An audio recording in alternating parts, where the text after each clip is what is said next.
Sienna God, hello all. Good afternoon, Wado. Thank you for watching. So this is day 27 of reading Lone Wolf Alpha Squad copy over by James Rink. And these are his experiences. Let's see what we can learn today. Poisoning in the hospital. Going back to the first night, I was forced into taking my prescribed medication. I received an unmarked pill. I was supposed to take 200 milligrams of Seroquel.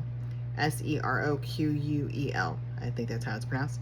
These pills are clearly stamped with the words Seroquel or Quell, I don't know, 200 milligrams on them. But this unmarked pill gave me the same paralyzing symptoms I had prior to calling an ambulance. Whatever was in this pill was 10 times worse. I had paralysis, racing heartbeat, and this time I had shooting pain all over my body, which lasted all night. I told the orderlies something wasn't right with the pill I just took and needed someone to check on me. They told me that someone will be with me shortly and to go back to my room. I waited all night and no one came.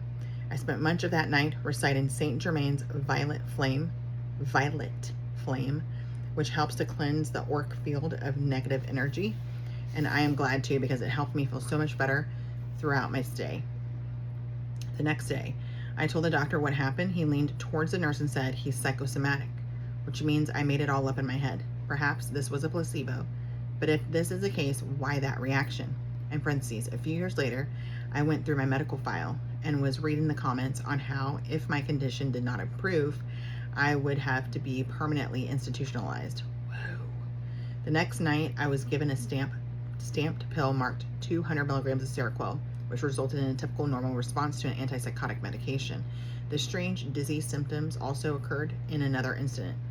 This time, they handed me an alleged multivitamin.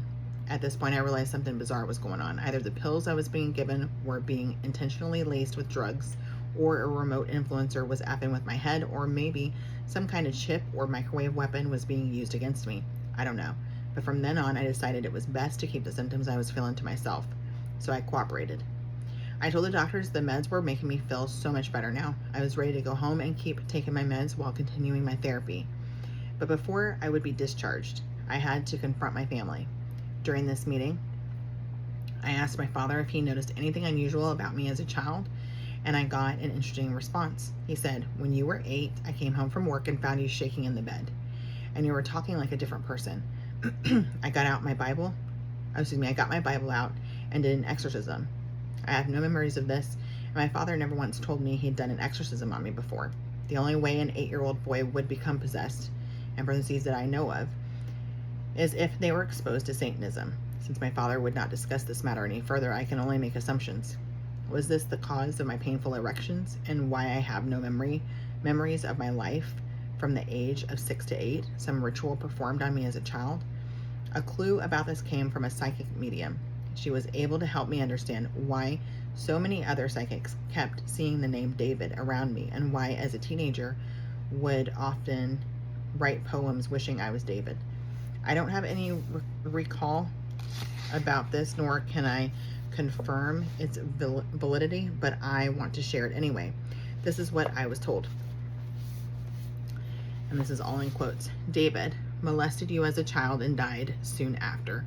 When he was 14 years old and you were 8, your parents hired him to babysit and act as an older playmate. But he was into Satanism. Oh my God. Your parents knew about... Okay, this is what it says. Your parents knew about, but didn't take it very seriously. You would often tell David, "I wish I could be like you." David was sexually abused and acted it out on you. When your dad caught him molesting you, instead of trying to get you to the therapy you needed, he told you to forget about it. And that's probably why you have forgotten that period of your childhood. I also noticed after that incident, you started to become more withdrawn as a child and stopped making friends. Your mother knew what was going on, but didn't bother to help you either. Otherwise, she would have to admit she used bad judgment, since she is the one who hired him. After David died, he felt so guilty about what he'd done that he's been hanging out in astral all these years, trying to find a way to apologize to you. And that's end quote. He says, curious to see what my parents' reaction would be to this information, I confronted them. They laughed it off, saying it was ridiculous, and denied that they ever knew a David.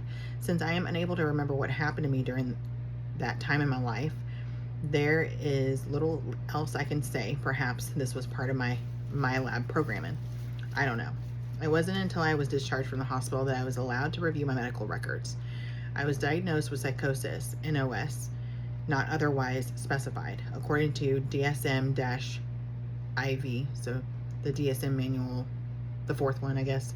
Psychosis occurs when a person loses touch with reality. It is either caused by genetic factors, stress, chemical imbalances, and drug use.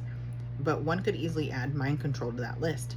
Symptoms are characterized by problems in thinking, delusions, hallucinations, and changed feelings and behaviors. They were unable to find any poison. However, my blood contained high levels of potassium. They were unable to ascertain as to why that was the case. I often wondered about this. Potassium is known to cause irregular heartbeat and even heart attack if given in large doses.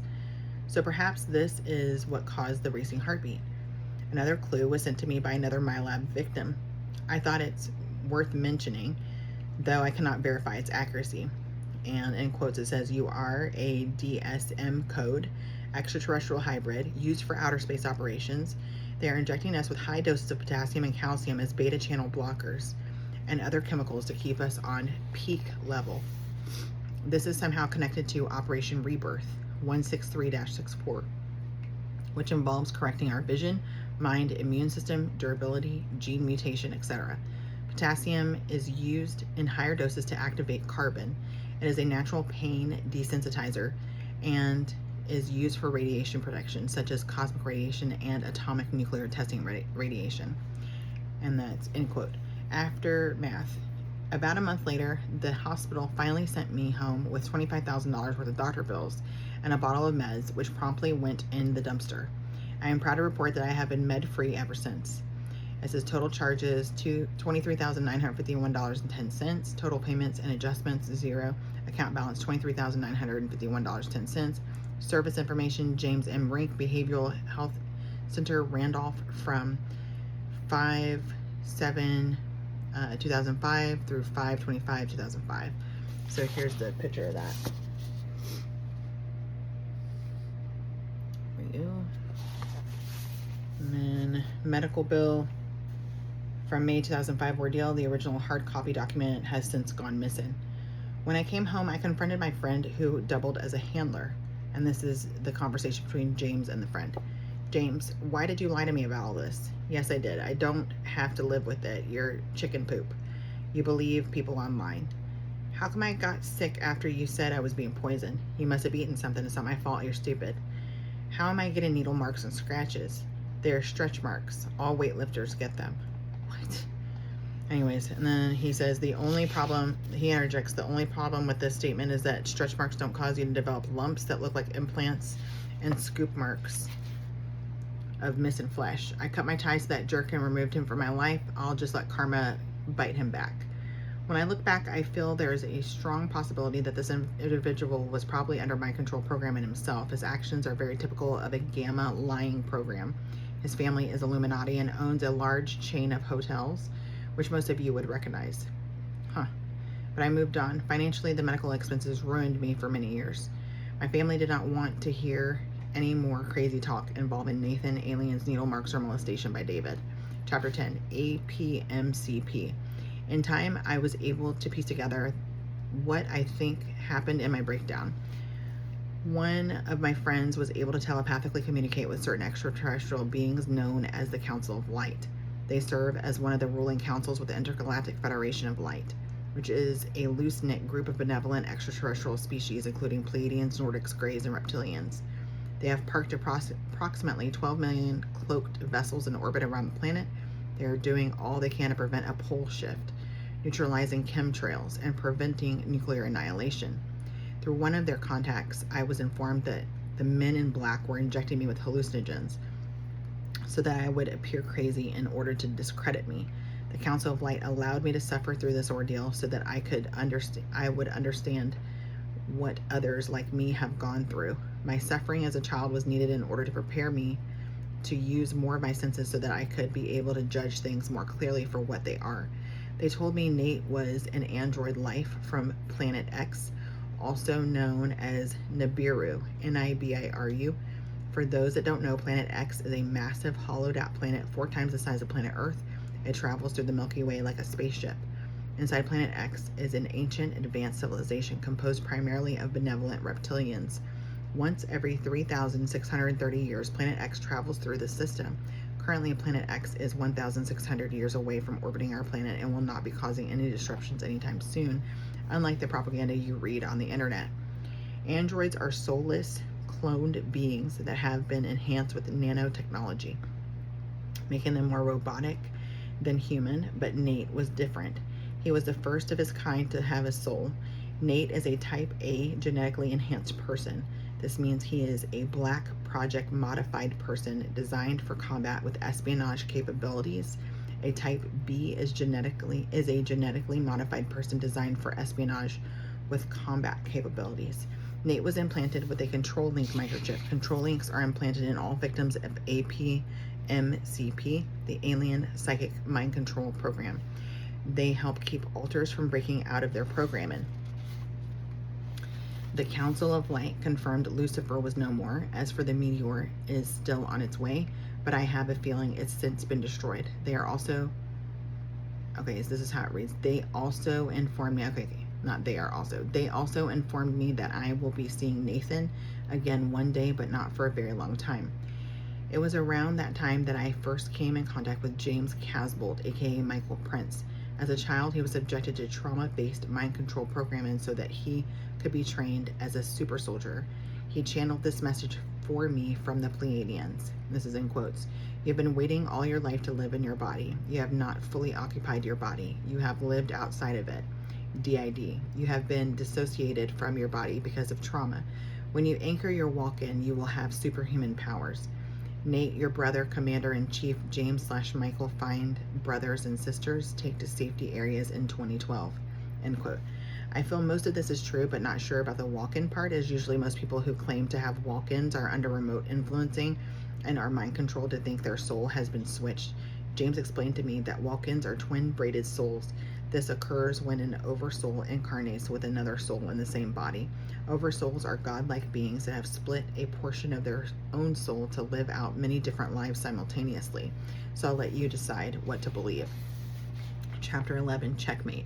It's 2007 and I still haven't heard a word from Nate. I suspect he is still alive, but I fear that he is not in the same state of mind. When I finally located him, he was posting bizarre short stories about murdering women and stories about suicide on a poetry website. When I first reached out to him, he had no memory of me, so I thought I would try a different approach to introduce myself. I wrote a poem to help him remember who he was and posted it to the poetry website, The Lone Wolf. It is the title, The Lone Wolf. It was a cool summer night. I gazed into the stars, wondering what secrets they carry. Alas, their silence was deafening. I was homeless, following a path on a deserted road. The Alaskan wilderness is empty and unforgiving. The moonlight illuminated the open field surrounding me. A gravel path led me towards a log cabin in the woods. The occupants seemed unaware of my presence. As I approached the home looking for some food, I heard a dog howling. Behind a fence, a black wolf was chained down. His paws were cut open from the effort of trying to escape. His mouth was dripping with blood. Fear began to overtake me. I knew a lone wolf was a dangerous wolf, but when he looked into my eyes, I felt pity. I tossed him a last piece of bread and quickly untied his collar. "You're free," I announced. Puzzled at my response, he was still licking his lips from the delicious gesture. His gaze startled me. I never felt so much emptiness before. He turned and dashed off into the wilderness. Then I sent Nate the following message. "Hi Nate, where have you been? I hope you get this message soon. I have been looking for you for almost 2 years now. We were good friends before you disappeared on me. The last time we talked was March 13th, 2005. You told me you were dying. Email me and I will help you know why you are the way you are. Your friend, James Rink." And in parentheses says the bear. So I'll go ahead and leave it there because there's a long paragraph after that. Donde cogen que viene que chasque, till we meet again, love you, mean it.